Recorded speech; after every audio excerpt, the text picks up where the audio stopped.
We're going live right now, streaming. Oh. 8,000. 8,000. Florida Department of Health in Marion County is scheduling 8,000 first dose vaccine appointments to help accommodate all of our residents that are now able to get the vaccine. And since you just went live streaming, I'll just reiterate what I just said. Please do, yes.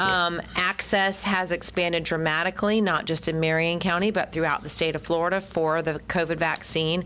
So as of now, everyone 18 and older is now eligible to receive a COVID-19 vaccine, and 16 and 17-year-olds are eligible as well with parental or guardian consent. So that I didn't know. Okay. Yeah. I knew 18 and above, but 16 and 17? Yeah. So the health department is still vaccinating with expanded hours at our Paddock Mall location. Yes, they're here. They're here. Also have set up an additional vaccination site this week at the Florida Horse Park to give our residents an additional option. And the health department is providing Pfizer vaccine, meaning everyone 16 and older is eligible. Again, if you are 16 or 17 and you are interested in getting the vaccine, first. talk to your parents, your guardian first. You have to have their consent. Sure. And in addition to the health department, COVID vaccines are available at a wide variety of other locations in Marion County. The Heart of Florida Health Center, Walmart, Sam's Club, Winn-Dixie, Publix, CVS, and Walgreens. So as you can see, access has truly been expanded for those wishing to get vaccinated. Well, you got to remember, everybody thinks of Ocala, but with the county commissioners, we have to think of Marion County. Right. And Marion County is about the size of Rhode Island. Bigger. Like I said, it's about bigger than the size of Rhode Island. And to have these outlets to get the shots is phenomenal. And I kudos to you that you put it all together and had to be approved and everything to work and work with all the different agencies to get this come to fruit. It has truly been a partnership. Also, we are, in addition to the health department and all of those other providers, there are also, they're starting to get them to the private physicians and pharmacies. So those providers need to register in the FL Shots database as a COVID-19 vaccine provider. Currently, 52 providers are registered in Marion County, and the health department supplied about 1,700 vaccine doses to 6 providers last week. Wow. So you're going to start seeing your medical providers being able to administer your vaccine when you go in to see them. Right. If they register and if they choose to get it. Our numbers are running up, more people that are getting them. Well, I'm glad you said that. I'm glad I said that. Let me look at my notes. Okay, got it. So for those listening, he has no notes. He's just having to feed off of me today. Yes. So we did hit. Yeah, we did hit a major milestone earlier this week. More than 100,000 Marion County residents have gotten at least one dose of the COVID-19 vaccine. That's almost a third of our residents. Yes. It's about a quarter, actually, because our population has grown significantly. So and is growing. It is growing. It continues to grow. About 150 people a month moving to Marion County. Oh, yeah, at least. I talk to realtors, and they're going crazy. There's no inventory. No, there's not. And we just had on Seller's Market. Well, we had the Top of the World that was on here yesterday. Yeah, today's Wednesday, yeah. And they're going to be building approximately 15,000 homes in their new expansion. Kalisa. Yes, very good. Yes. Showing off. That's what she always does. She always does. It's my job to know what's going on, right? As I always say. Try to know what's going on as much as I can. Yes, you do. You know a lot. But not only know, you absorb and you retain. I try. I get, and then it goes blah, blah, blah, blah, blah. I'm getting older now, though, so. Don't even talk about that. No, you don't even go there. No. I just had a birthday. Yes, I know. I said happy birthday. Yes, I did. Yes. And the numbers are past the 50s that we're not going to talk about anymore. No. I'm going to start telling people that I'm older than I am. That's all. I think See, that's I'm a not a good way to senior do it. citizen. I'm a seasoned citizen. I like that. That's it. Oh, yeah. I like that a lot. I have shoes older than you, so I don't even talk about I this. don't think so. No. Well, and our COVID in general, Uh-huh. so at our meeting this week, Mark Lander, the administrator for the Florida Department of Health, Marion, yeah. gave us our update as far as testing and positivity rate. And, while we are seeing a slight uptick in our overall COVID positivity rate from around 3% to 5% in those tested, our hospital data is extremely encouraging. And how are you today? Uh-oh. Good. She's waving to people And outside, by the way. Discharges outpacing admits and fewer COVID patients in ICU beds. So that's really great news. Yeah. It's because people are moving into the area, maybe? No, it's we're going to see a little bit of an uptick because you had spring break and Easter gatherings. Oh. Remember what I've always said? It's gatherings. Gatherings. Family gatherings, work gatherings, social gatherings. Yeah. People going to work sick. That's the whole thing in a nutshell.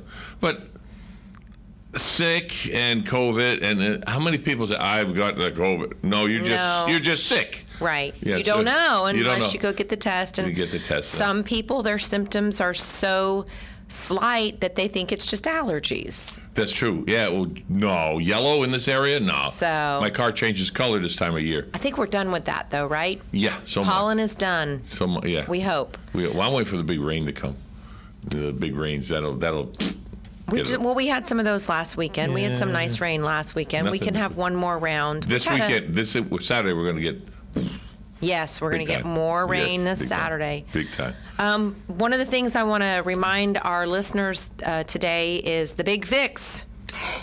You're going, what's the big fix? Exactly. So The big fix, and then know it was broken. Wednesday is the big fix. It's a huge one-day effort to help the at-risk cats in our community. This is a joint partnership between I know at-risk cats, right?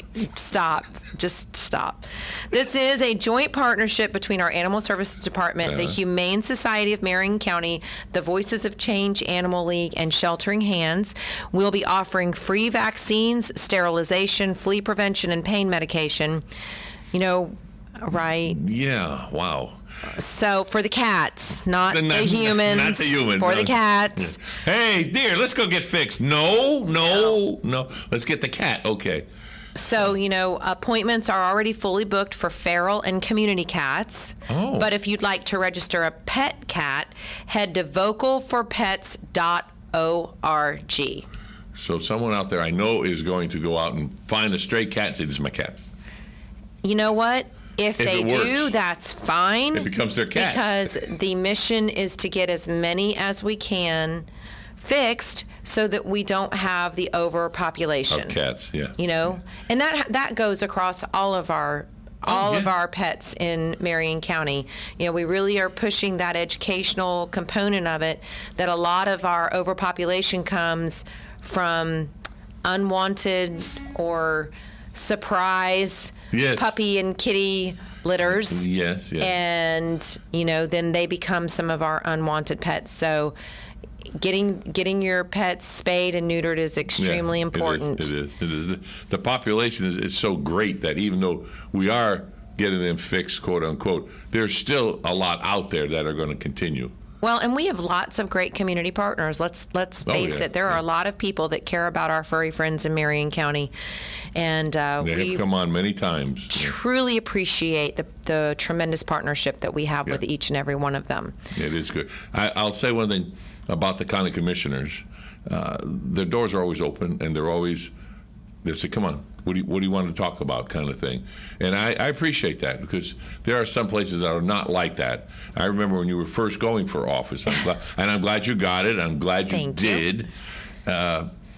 Because you were a newbie way back then. Mm-hmm. Way back then. You're in your third turn? 11 years. Wow. Okay.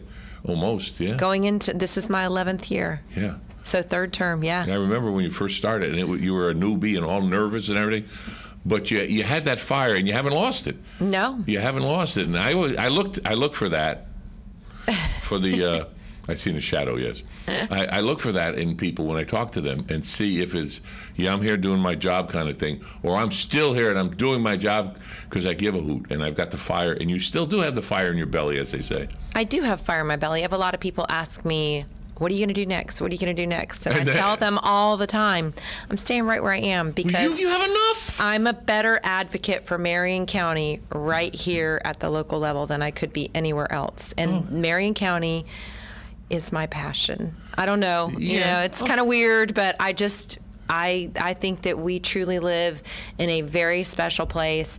And as I've told you on many occasions, I wake up every day and first I thank the Lord that I get to put my 2 feet on the ground. Okay, all right. And when I look at what's happening in the rest of our nation and in other parts of our own, I mean, our state's done fairly well, but in other parts of our state, I am so thankful that this is where the good Lord planted me, and this is where I want to bloom. Us right? too. So it's good that you're here to represent and help us, and represent us because you're for the people, quote unquote. And you bring that out. You bring that out, and I don't know how you do it with your schedule. I know someone schedules for you. I call it the manager, quote unquote, or whatever title. It's a she, correct? Nadja. Nadja, yeah. She has you scheduled here, there. Because I've been going to a lot of things. I've cut back recently, but everywhere I went, you were there. No matter you were. Boom. Wait a minute, you were. But yeah. I could stay here for 15 minutes. Then I got to go.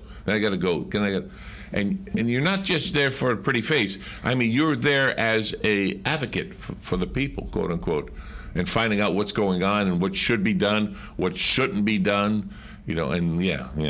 We have some of that going on. Speaking of that. She has rolled her eyes. Yeah, roll right into it. I know. No, we just, we were able to do something this week with our CARES Act funding. If you remember, we had so much that we got from the federal government for CARES Act funding. Yeah. And this is one of those projects that I'm proud of our partnership with the judicial system. Through this COVID experience, our judicial system has been cut by 6% from the state legislature, which I don't understand that. That's something that we'll address. Wait, with COVID, so we're not going to be as the criminals are going to take a break? So what we did at this week's commission meeting, our board unanimously approved allocating approximately $400,000 in CARES Act funds to the state attorney, public defender, and Fifth Circuit Court to provide for additional staffing. Our entire judicial system, as I said, has been hit hard by COVID-19. Sure. There's currently a backlog of over 8,000 open cases in Marion County as courts were closed and trials were halted. Yeah. So on top of that, budget cuts from the state of Florida forced layoffs and hiring freezes system-wide. And one of the most troubling aspects of this is in our family law and dependency system. Last year, Marion County saw nearly more than 500 more removals of children from their homes due to abuse, neglect, or abandonment than any other county in our judicial circuit. I just can't imagine. I rather them, although it is a burden, I rather them get detached from the situation that they're in, because when they're detached, the bad influence will be taken out of their lives, in my opinion. And although it is a government sanctioned thing, it is not a home. Right. But through the system, hopefully they will find a better home and become better citizens, better people. Well, in a lot of the cases, they work hard towards unification with parents. Some of them, you know how it is, they've gotten into a bad spot and things happen. But these children need dedicated professionals on their side to ensure their safety and stability. So, I'm very proud, myself and the board, we view this use of CARES Act funding. Yeah. Of course, it's temporary because we don't have the money to keep recurring, but we're going to be working along with our judiciary to work with the state to hopefully get some of this funding back, because it's very important. We believe the state should be funding these salaries, that this burden should not be falling to the counties, and we're going to continue to fight for the health and stability of our judiciary, as well as there was some legislation going through that would have affected our guardian ad litem program, and we've been working really hard to keep that in place.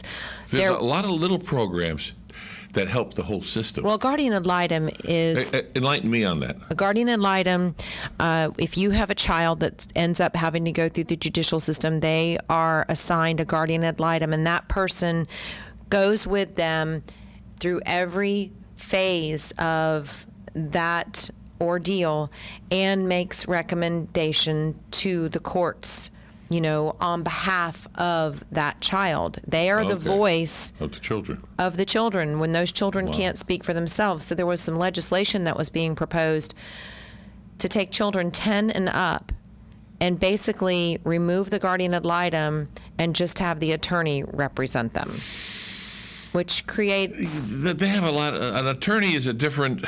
It's a different... Not that we don't have some great attorneys out there. No, we have great attorneys, but our guardian ad litems... They're not built for that. They are trained specifically... Thank you. For this. And, I mean, you even have guardian ad litems that are assigned sometimes in some of our elder cases. So, I mean, they are trained specifically for this. Yeah. And it's a really great program. Marcia Hilty... She is head of that program for our circuit. Rings a bell, the name. Yeah. She does a tremendous job. Judge Robbins, she does a tremendous job. I mean, all of our judges within that system. Judge Anne Melinda Craggs is the one who brought what was happening within their system to the attention of our board, and they're just all very, very dedicated. We're very lucky. You just said what I said earlier. They brought it to the attention of the board, and the board didn't say, no, the board did something. We did something. When possible. Well, and this is what we believe CARES Act funding should be used for. It should be used for things that will benefit all the citizens of Marion County. Well, sure. And, I mean... Use you, but don't abuse you. That's my line. Right. That's my line, yeah. Last but not least, we designated April as Water Conservation Month in Marion County. And so our first magnitude springs, crystal clear rivers, and all our water resources are, as we all know, crucial to our community. Not just because our water is important. It's important that we have good, clean drinking water. Right. But there's also a huge ecotourism market that revolves around making sure that we have those beautiful first magnitude springs and crystal clear rivers. So our county engineer and environmental services department, they work hard to promote water conservation throughout Marion County. So, for example, did you know Marion County will give you a $100 rebate. Write this down, everyone. I'm writing this down. $100. $100 rebate for replacing an old toilet with a high-efficiency one. Oh, okay. And our UF and IFAS extension service also works closely with landscapers and farmers to irrigate as efficiently as possible. And we also try to teach people, when you're designing your landscape design, look for Florida friendly. It makes a huge difference. And a lot of times we water a whole lot more than we think. You water at night, not in the morning. Well, you order at night, not in the morning, but sometimes we think that we need to water a lot more than we actually do. We've got about 30 seconds, believe it or not. More harm. So to find out more about that, go to MarionCountyFL.org, and you can find some information about that on our page. No, that would be our website. That'll work. Either. Kathy Bryant, thank you so much for coming in, and we'll see you next time right here on The Source.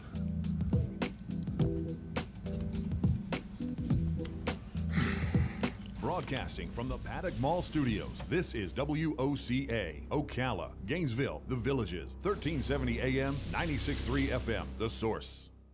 USA Radio News with Lance Pride. As allegations of